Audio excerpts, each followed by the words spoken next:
Good morning, Backyard Kids. This month, we're learning all about initiative.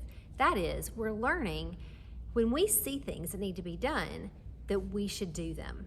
So one of the best examples in the Bible of taking initiative is the story of Nehemiah, who we started learning about 2 weeks ago. If you want to read his story for yourself, you can find it in the Old Testament in the book of Nehemiah. Pretty cool, he got his own book, right?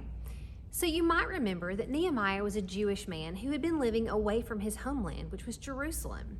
One day he learned that the city of Jerusalem was in complete disrepair. Even the city walls and the gates had been burned. This made Nehemiah so sad, but he didn't just sit around and mope. He decided to do something to help solve the problem. So he asked the king, who he worked for, to let him travel to Jerusalem to help rebuild the city. Once Nehemiah got to Jerusalem, things were even worse than he had thought. But he was able to rally the city leaders and the families around to begin rebuilding. But while all the people were all in on the project, people in the surrounding cities and nations weren't quite so excited. After all, they knew that as long as Jerusalem had no city walls or gate, they couldn't defend themselves, and therefore they really weren't a threat. But if the people were successful in rebuilding Jerusalem and putting back up its walls and reinforcing the gates, that they might become a threat. So there were two people in particular who were very worried about this, and they started causing problems for God's people as they worked on the wall. These two men were Sanballat and Tobiah, and they just walked around laughing at all the people and making fun of them as they were working. They even tried to make Nehemiah think that the king was upset with him for what he was doing. But no matter what the men said or did to Nehemiah, he kept his cool. He knew that God was with him and with his people and would give them success. So Nehemiah just went on with his plan, didn't get distracted, and continued assigning parts of the wall for each of the families and groups to rebuild. Everybody got to work, and very quickly the walls began to rise. The people were really making great progress. Sanballat and Tobiah were shocked. They didn't think this was actually going to happen. So they just doubled down, mocking God's people's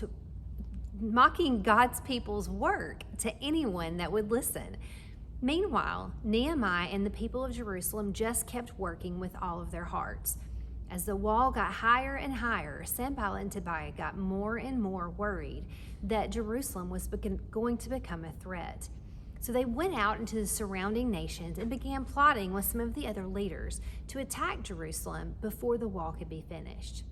Well, Nehemiah heard about this, and so he put guards in place all day and all night, with some people keeping watch while the others worked. The people were starting to get really tired at this point, but Nehemiah spoke to them and he encouraged them to not be afraid. He reminded them that the Lord is great and powerful and was on their side, and to keep working and fighting for their families. And so the people continued to build, but now they carried weapons with them and were ready to sound an alarm at any time if there was any trouble. Then at last, the wall was finished. Well, except for the main entrance gate that still need to be repaired. So while Nehemiah and some of the men worked as fast as they could to get that gate repaired, Sanballat panicked, and he tried his best to pull Nehemiah away from the work and away from the city so that they could attack. He sent letter after letter to Nehemiah asking to meet him to talk, but Nehemiah knew it was a trap and he refused to leave. Finally, on the 52nd day of work, the wall and the city gate were completely finished.